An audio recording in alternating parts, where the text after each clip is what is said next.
mà sẽ trên nam nè dùng mà nè mùi man chờ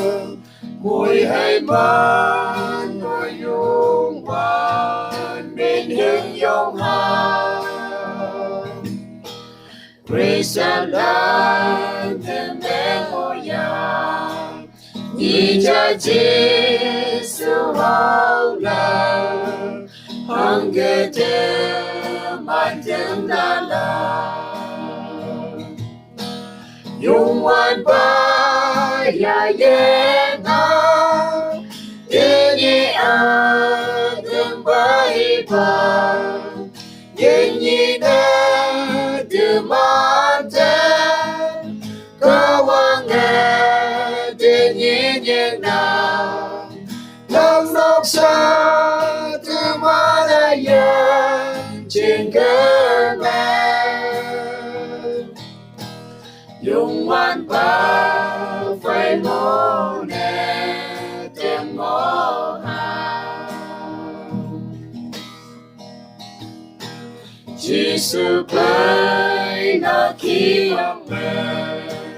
vì nhiều quá thì dễ mà làm anu lai nhoi mong te về sắp làm te man to là nhoi ye nào ambu ken te dai lang si o ba te man ya ya yo yung man pa ya ye na ye ni a gần ba hi pa ye ni na de ma de ka wa nga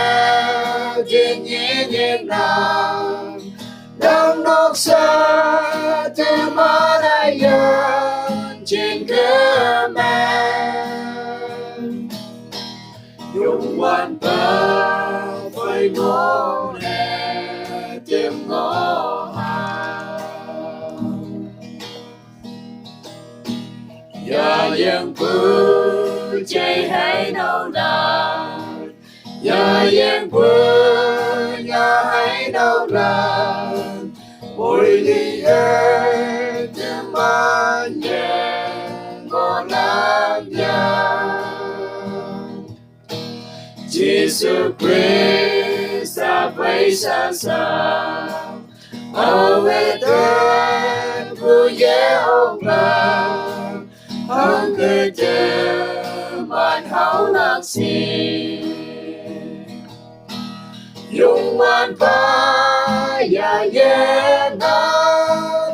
teni a keng bali pa, yen yi na. Từ man tên có quang nghe thiên nhiên nhiệt nào đang nóc xa từ ma đã yên trên cơ mẹ dùng hoàn ba phải ngô